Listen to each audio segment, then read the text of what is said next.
Merci de nous choisir, Madame, Messieurs. Bienvenue à vous dans l'émission The Voice That Praises, une émission qui est là pour la promotion de la musique gospel, une émission conçue également pour promouvoir la musique gospel sur tout le plan. Mais avant de commencer, nous allons rendre gloire au Seigneur, nous allons lui dire merci, à lui qui est le maître des temps et des circonstances, lui qui a fait à ce que nous puissions encore nous retrouver en 2024 en bonne santé. Nous allons prendre ces chants de frère Fred Hassani, Viens me libérer.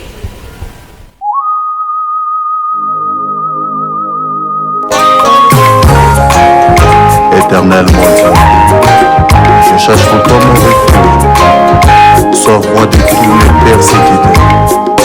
Maniwaku papa nangai nakoluka yo butu pembo lamusa elikya ya mitema ya bato biso tobelemi koluka yo wapi epai ozali nzambe na ngai naleli pembini ya note nakobengaka yo oya kosunga etapele ngai nakoki lisusu te naleli pasi na ngai ekoma feti ya banguna nesiko ya kobongela mpona likambo na ngai basangani balingisenga nawa aboma ngai mobesu ntango ekoki te nabomaki na maboko mayo mamemame mokonzi nzambe bombanga wayo masiya eyanona anga mikumbaranga napesi na yo Yesu.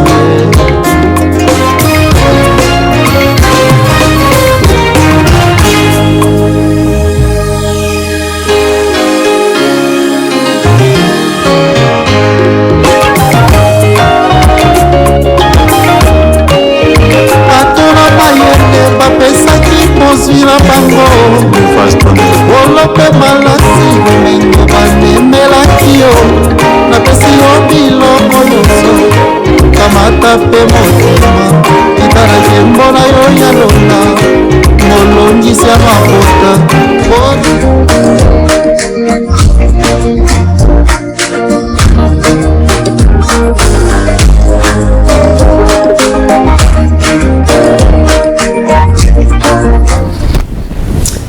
Une année qui commence avec des bonnes choses, plein de surprises.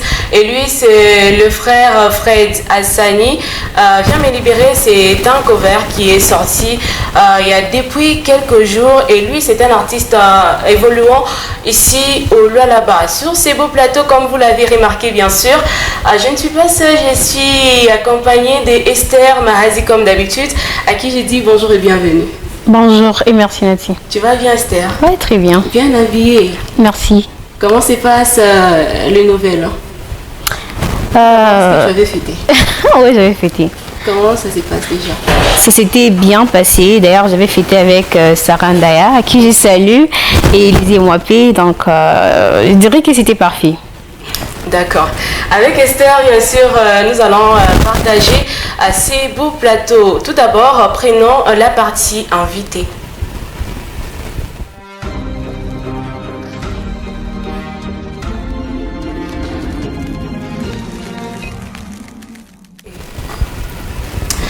Voilà, nous sommes déjà dans la partie invitée et quand on parle de la femme, on voit le sourire, on voit la prière, on voit la responsabilité, on voit l'amour. C'est une femme aux multiples casquettes.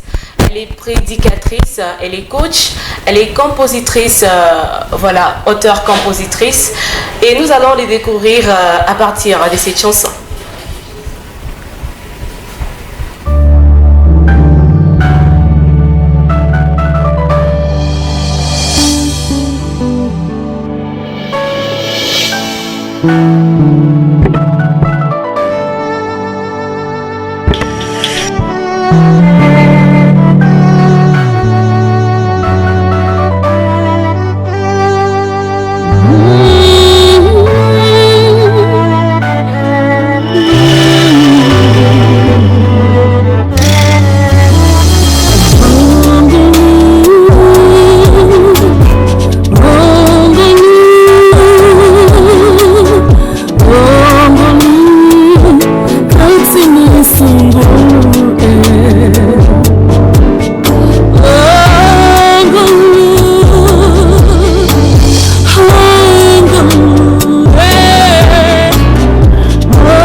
s'appelle la sœur Grace Kafat, que nous appelons ici Maman Grace.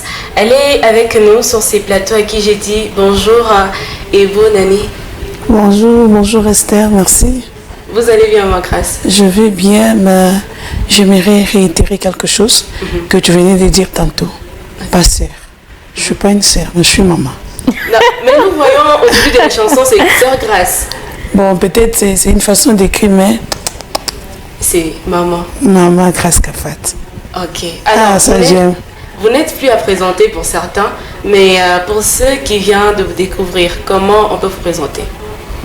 Merci beaucoup. Je suis Maman Grace Kafat, comme je venais de le dire. Artiste musicienne chrétienne. Femme d'un époux. Et mère des enfants. Pasteur aussi. Pasteur, voilà. Voilà. Quand est-ce que vous êtes lancé plus particulièrement dans la musique? C'est depuis 2018 que j'ai commencé avec la carrière solo. Donc il y a de cela 5 ans, si je ne m'abuse, de 2018 jusqu'à nos jours. Et 2018 jusqu'à nos jours, ça fait 5 ans, non? Ça fait 5 ans. Ouais. Alors, Maman Grace, d'où puisez-vous votre inspiration pour écrire vos textes? Mon inspiration, je peux dire, c'est Dieu qui m'inspire. Hein. Moi, je ne suis pas de ces femmes donc, je ne suis pas de ces femmes qui je peux dire quoi. Donc, c'est Dieu qui m'inspire. Ouais. Mais comment vous recevez ça? En lisant la Bible, en gênant ou en priant? Non, pas en lisant la Bible. Ça m'arrive des fois quand je dors. Dieu peut me révéler pendant mon sommeil. Et quand je me réveille comme ça, j'enregistre. Je laisse. Si j'ai un temps libre, je commence à réauditionner. Quand je réauditionne, il y a des inspirations qui coulent. Voilà, Dieu me fait vraiment cette grâce. Je me lave, tu attends une mélodie en train de couler. J'enregistre sur place. Je laisse. Après, je réauditionne et je complète. Voilà. Avec la musique et les messages, pensez-vous impacter cette génération? Bien sûr que oui.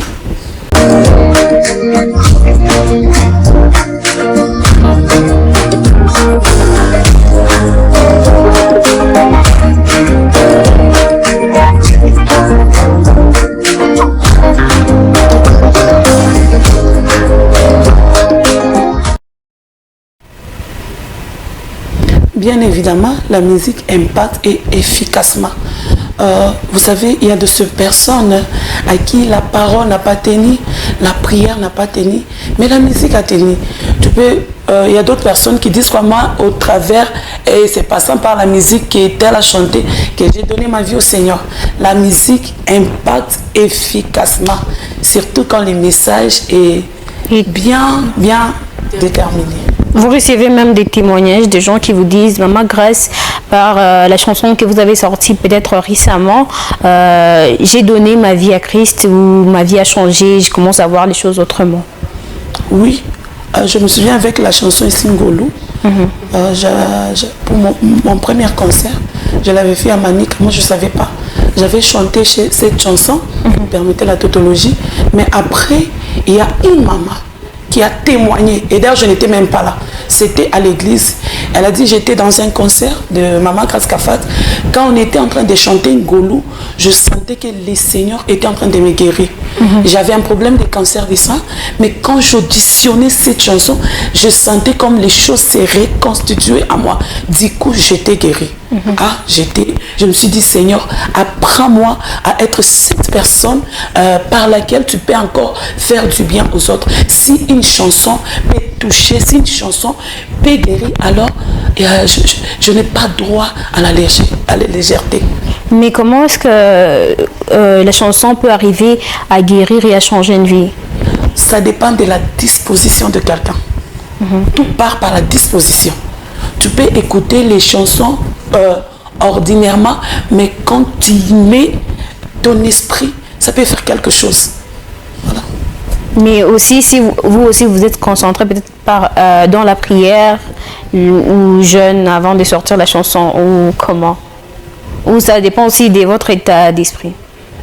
Les deux, oui. Les deux. La disposition de celui qui auditionne et la disposition de celle qui chante.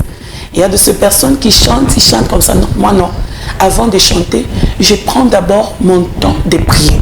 Au-delà de l'inspiration que j'ai à Dieu, je prends aussi le temps de prier. J'ai dit à Dieu que cette chanson ne rencontre pas d'obstacles, ne rencontre pas de freins, que cette chanson, toute personne qui t'a cherché au travers de cette chanson, que la personne puisse te rencontrer. Et nous demandons aussi à Dieu d'impacter la chanson par son onction. Okay. Car l'onction attire, l'onction fait la différence. Si l'onction est dans la chanson, ça va attirer. Même à un païen, il peut être touché par cette onction. Voilà. Ok. Alors, comment vous avez su que vous aviez l'appel de Dieu? Moi? Oui. Mais l'appel de Dieu est inné. C'est inné. Je suis née avec. Mais comment vous avez su? Chez vous, bien sûr. Pas chez tout le monde. Oui. Comment vous avez pu savoir que vous avez cet appel? Moi, quand je suis née, il y avait des choses que je faisais. Et ma mère me disait toujours, toi là, avec ça, dans l'avenir, tu seras ça, ça, ça. Donc déjà les indices. Donc c'est la maman qui prophétisait déjà. Elle prophétisait, mais les indices aussi démontraient ce que je suis. Ok. Est-ce que le ministère c'est héréditaire? Ça s'est transmis de père à l'enfant? Ben oui, je peux dire oui. Je peux dire non. Vos parents sont pasteurs, Les deux. par exemple? Même pas. Non, pourquoi? Oui d'abord, et puis non. Oui, pourquoi? Oui, il y a un adage qui dit telle mère, telle fille. Tu peux être impacté par cette alliance de telle mère, tel fils et telle fille, voulais-je dire. Oui, ma mère était telle. Mais je venais de constater que je suis aussi comme était ma mère. Et quand je dis non, tu peux naître dans une famille où il y a beaucoup de païens, mais toi tu as cessé cet appel. Mais vous avez dit si oui parce que telle mère, telle fille. Oui. Et alors si la mère est païen, par exemple, donc la fille aussi le sera? Non. C'est là que je dis les problèmes aussi des grâces.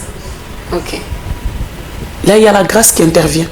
Tu peux voir un enfant naître dans la famille où ils ne savent même pas prier.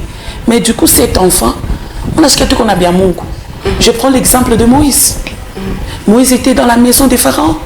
Pharaon était un magicien. Mais Moïse n'a pas accédé à l'identité de Pharaon.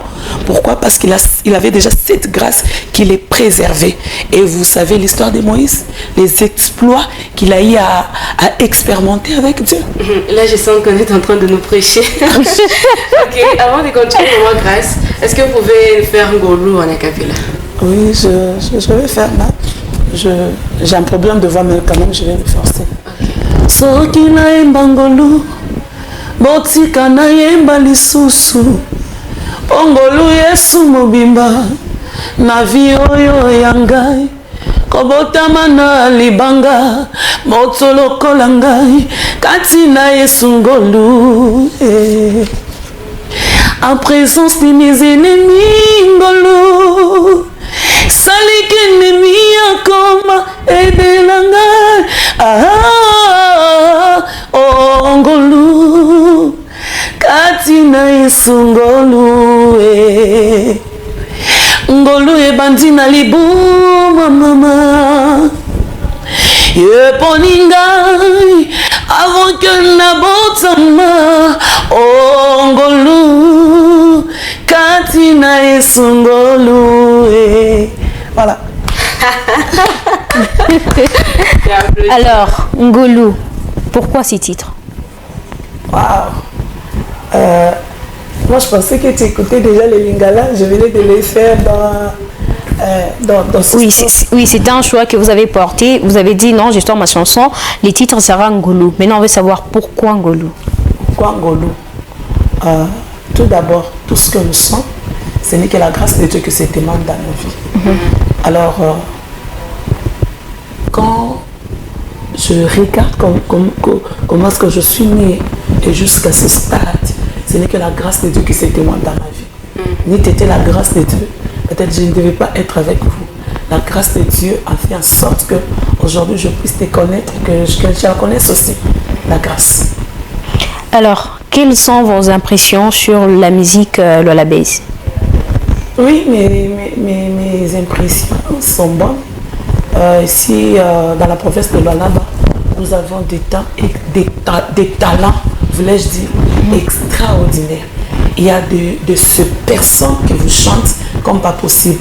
Quand même, le Seigneur m'a fait cette petite grâce de voyager en dehors de la province de Lualaba, en dehors du Congo. Non, ici à Kolwezi, il y a des grâces redoutables. Comment une femme peut-elle être une bénédiction pour sa famille, la nation ou l'Église? Appartant la grâce que Dieu a déposée en elle, cela peut faire en sorte qu'elle soit une bénédiction. Comme toi, là, tu es une bénédiction, non seulement pour Lualaba, mais aussi pour les nations. Parce que quand tu te tiens là devant des choses là, que moi je ne maîtrise pas, justement, du coup, je suis en train de réaliser que tu es une bénédiction, non seulement pour ta famille, non seulement pour Lualaba, mais aussi pour les nations, pourquoi pas pour le monde. J'ai envie de poser une question qui revient souvent. Est-ce qu'une femme peut prêcher dans l'église? Oui, une femme peut prêcher dans l'église. Tout ce que l'homme possède, la femme possède aussi. Nous avons une même tête, peut-être différents sexes, mais la femme peut prêcher aussi. Moi, je ne vois pas d'inconvénient. Vous savez, les gens sont en train de discriminer la femme, les hommes sont en train de marginaliser la femme. Pourtant, il y a de ces femmes qui travaillent mieux que les hommes. Mais la femme peut prêcher. Moi, je ne trouve pas d'inconvénient. Moi, je prêche. Voilà, mais Paul ne dit pas la même chose dans Timothée. Voilà, je savais que tu allais avec. Paul a dit dans quel contexte? C'est ça le problème. La Bible déclare dans Joël 2, 28, si je l'abuse, j'ai répandu de mon esprit sur toutes les chairs. Et Éphésiens dit, nous avons un même esprit, nous sommes tous un en Jésus-Christ. Alors moi je ne trouve pas cet inconvénient qu'une femme puisse prêcher. Quand Jésus a dit allez faites de toutes les nations les disciples, il n'a pas dit seulement à une catégorie de personnes, il n'a pas dit seulement aux hommes, il n'a pas dit seulement aux femmes, il a dit allez. Donc dans les allez là-bas, et les femmes, et les hommes, et les enfants, nous tous, nous avons cette responsabilité d'aller prêcher l'évangile, d'aller faire des nations les disciples, bien sûr en prêchant. Alors je ne vois pas d'inconvénient qu'une femme doit prêcher. Qu'on arrête de sous-estimer la femme, qu'on arrête de blâmer la femme. Il y a de ces femmes, quand le Saint-Esprit descend, il descend pas seulement sur une femme, même dans la chambre haute. L'Esprit était descendu par Banque-Baud, alors qu'on nous laisse aussi la chance de nous exprimer, parce que nous sommes aussi porteuses de la bonne nouvelle. Alors, comment vous avez réussi à diriger les hommes de l'Église, sachant qu'un homme de nature aime le pouvoir? Comment vous avez su gérer cela? Vous savez, la grâce a cette capacité de nous imposer à sa gêne, même là où les hommes ne veulent pas. Nathan, laisse-moi te dire quelque chose. Si tu as la grâce de Dieu, personne ne pourra te bloquer. Cette grâce va faire en sorte que ça t'impose. À un certain moment, les gens feront toujours recours à toi dans un domaine quelconque parce qu'ils savent que ici c'est Natacha ou rien. Donc la grâce a cette capacité de nous imposer même là où on ne nous accepte pas. Oui, dans la nature, un homme est toujours orgueilleux. Mais quand la grâce de Dieu descend, ça brise même l'orgueil. Quand la grâce de Dieu descend, ça brise même la loi. Sur base de ça, Dieu nous impose. Et quand on s'élève, on apporte la parole. Il y a la grâce, mais il faut aussi la prière pour ça. Ce n'est pas parce que Dieu vous a imposé cela que vous pouvez régner partout. Oh, mais tu m'étonnes. Et laisse-moi t'excandaliser. Dieu a dit ceci.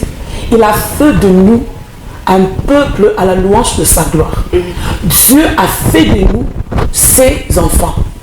Et dans Psaume, il a dit, nous sommes des petits dieux. Un petit Dieu qui peut contredire un petit Dieu. Moi, je suis un petit Dieu. Je suis de la race de Dieu. Là où Dieu est, tout s'impose. Au-delà de la prière, là où Dieu est, tout s'impose. Tout redevient à la normale. Tout est en ordre. Alors, je ne suis pas limitée par rapport à ça. D'accord, je vois qu'on peut prendre une chanson, Mathie, avant de continuer. Voilà, on va revenir avec la chanson de Papa Fred. Question de les suivre en intégralité.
Maman Grace, comment jugez-vous la musique chrétienne en général et congolaise en particulier? Oui, elle est vraiment au top. Hein. Nous avons cette grâce vraiment. Les Congolais vraiment ont des grâces extraordinaires. Moi, de mon côté, ça va. C'est vraiment waouh. Alors, y a-t-il un groupe ou un artiste qui attire particulièrement votre attention? Oui. Vous pouvez les citer? En tout cas, j'aime cette femme de Maman Rebecca Malope. Okay. Elle me fait du bien, cette femme. Elle me fait vraiment du bien. Et aussi Maman Dena Mwana. En tout cas, ces personnes ici m'inspirent beaucoup. Comment va la musique de Maman Grace? La musique de Maman Grace va très bien. Très bien, très bien. Qu'est-ce que vous avez fait dans votre bilan durant l'année 2023 qui vient justement de s'écouler? Et j'étais vraiment trop busy. J'étais vraiment débordée. J'ai réalisé beaucoup de choses dans l'année 2023. J'ai à faire beaucoup de choses à la fois. Comme elle avait dit, j'ai été vraiment multicasque, multi-quoi. J'ai fait vraiment beaucoup. J'ai beaucoup travaillé en 2023. Comment vous faites? Vous prêchez, des fois on vous voit chanter. Coach, comment vous le faites? J'ai veillé sur mon temps. Okay. Vous savez, tout part du temps. Quand vous savez respecter les temps, en tout cas, vous allez vous départager.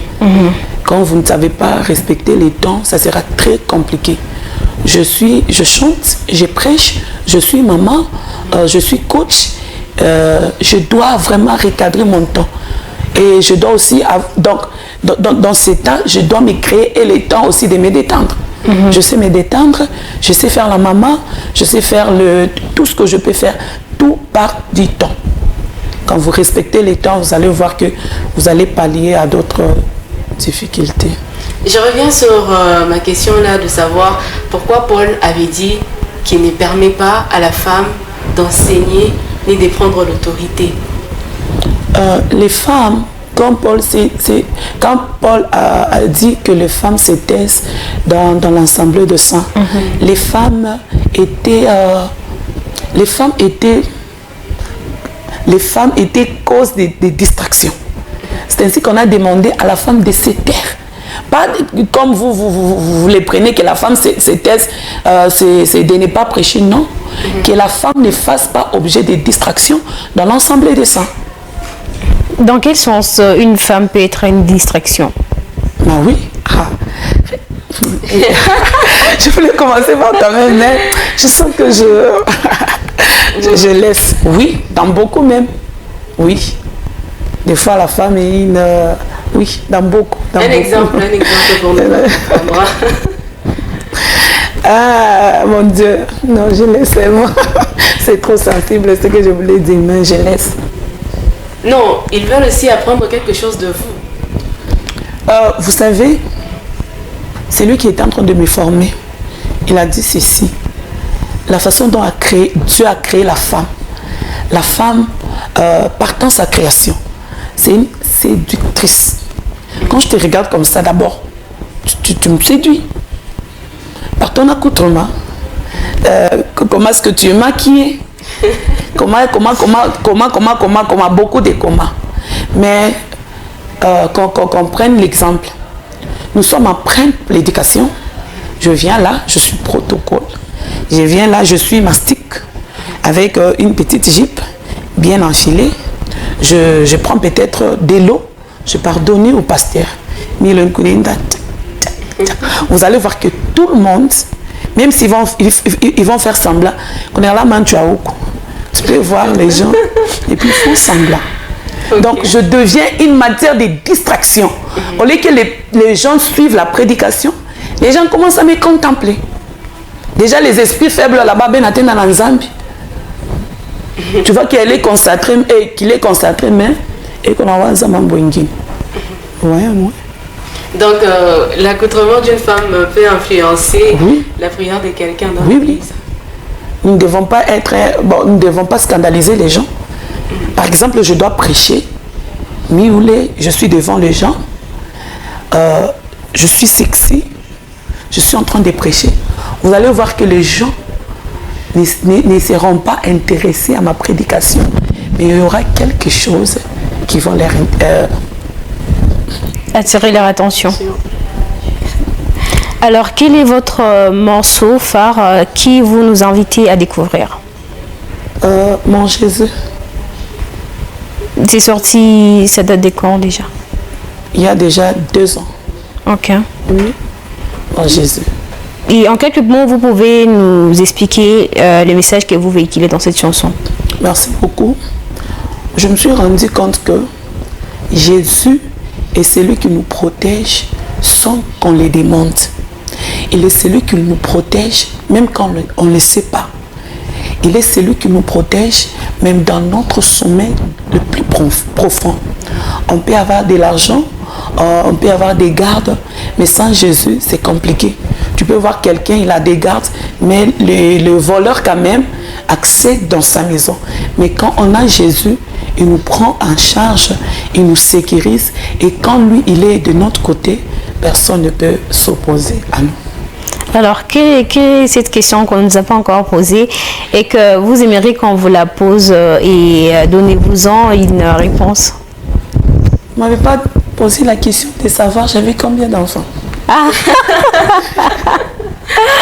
Voilà. Ok, vous pouvez répondre. Oui, j'ai 6 enfants. Ok. Puis je suis Mwamboui. Ah bon? Ouais, elles ont 10 ans. Ok. Voilà. Donc nous saluons Papa Chamboui Oui. qui va bel et bien suivre cette émission. Esther, tu as une autre question? Voilà, nous sommes déjà presque à la fin de cette émission, mais j'ai envie de poser une autre question. Quelles sont les étapes qu'une femme doit franchir pour devenir pasteur? Moi, je suis méthodiste. Okay. Chez nous, les méthodistes, on passe par... on étudie, au fait. On étudie. Après avoir étudié la théologie, bien sûr. Après avoir étudié, tu seras consacré. Okay. Je parle de mon église. D'accord. Ouais. Mais est-ce que c'est facile de prêcher, de passer le message? Esther, laisse-moi te dire, ce n'est pas facile. Mais quand nous persévérons, Dieu nous fait grâce. Je me souviens, ma première fois de prêcher, on m'avait donné... c'était un jeudi où je devais prêcher dans les cultes. J'avais préparé mon message. C'était vraiment long. Mais quand je suis arrivée devant les gens, je ne savais pas prêcher. Dans 1 minute, la prédication était finie. Et j'ai commencé à tâtonner. C'est pourquoi la Bible déclare, c'est pourquoi j'étais trop triste. Quand je suis rentrée, il y avait de ces personnes qui étaient en train de se moquer même de moi. En tout cas, ça m'a ça m'a donné cette colère d'aller faire les recherches. Je commençais à chercher les Seigneurs en profondeur. Je commençais à lire en profondeur. J'ai commencé à faire mes recherches en profondeur. Mais quand je dois me tenir pour prêcher 30 minutes, pour moi, c'est vraiment très peu. Je peux aller même au-delà. Mais est-ce que les témoignages des gens ont-elles un impact sur la vie d'un prédicateur, par exemple, ou devant Dieu? Oui. C'est ce qu'on appelle même des critiques, des suggestions. Moi, personnellement, j'aime me critiquer, en fait. J'aime me critiquer. Par exemple, je prêche après. J'aime que les gens parlent. Il y a de ces personnes qui vous disent, non, tu as bien prêché, mais tu gesticulais beaucoup. Tu as bien prêché, mais tu étais trop timide. Sur base de là, ça nous aide encore de perfectionner, voulais-je dire, de perfectionner. Ah, je gesticulais beaucoup cette fois-ci, je suis quand même traumatisé, je ne peux plus faire ça. Donc les critiques des gens nous aident à perfectionner. Oui.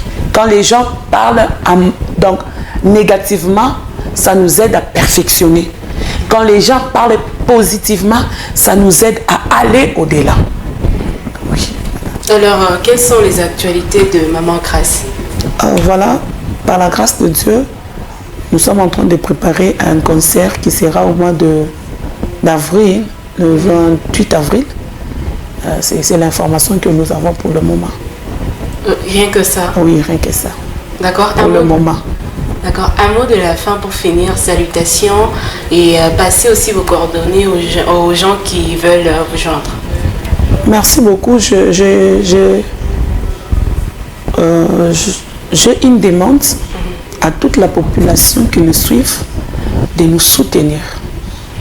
Vous savez, nous avons besoin de beaucoup de soutien. Les gens préfèrent mieux soutenir les gens d'ailleurs. Ce n'est pas mauvais, on ne refuse pas. Mais apprenez à soutenir, à soutenir aussi localement. Il y a de ces personnes qui ont les grâces, mais par manque de soutien, ils ne savent pas se développer. Si vous nous apportez les soutiens, vous allez voir que nous sommes meilleurs. Alors, vous êtes les bienvenus. Toutes les personnes désireuses de nous soutenir, vous êtes les bienvenus. C'est vrai, nous avons en fait, on paie, mais avec vous, on paie encore mieux. Pour toutes les personnes qui ont besoin de Maman Grâce, qui ont besoin d'autres musiciens, tout ça, il dit ça, non? À tout à Katala. Okay. Voilà. Salutations à quelques personnes. Oui, j'ai dit, je salue mon mari, l'homme qui me soutient, l'homme qui me coach, l'homme qui m'encourage, l'homme qui me propulse encore. Je les salue. Des fois, je salue même mes enfants. Des fois, je les laisse, je pars. Mais il est là toujours pour me soutenir. Peut-être chose que les autres ne peuvent pas faire. On m'appelle à tout moment. Tu peux être avec ton mari à 21h, il y a quelqu'un qui t'appelle. Maman, il faut courir. Il faut combien là-bas? Est-ce que je peux partir? Tout à fait, il a épousé une femme, et il m'accompagne dans ça. Pour ça, je suis vraiment très reconnaissante. C'est avec toute humilité que je le remercie. Voilà. Merci, Esther. Un mot de la fin. Moi, juste remercier nos fidèles téléspectateurs et les gens qui ne cessent de nous soutenir sur notre chaîne YouTube. Et merci à toute l'équipe technique et à toi également, Natacha. Merci. Également, je voulais oublier. Merci à Maman Grâce Kafat d'avoir répondu à notre invitation. C'est moi qui vous remercie pour la marque de considération. Je suis au 097 860 60 90. Voilà, nous sommes pratiquement à la fin de cette émission. Ça a été un honneur de vous recevoir, Maman Grâce. Le plaisir est partagé. Merci à toi, Esther. Je t'en prie. On se retrouve prochainement avec des bonnes choses dans l'émission The Voice That Praises. Au revoir.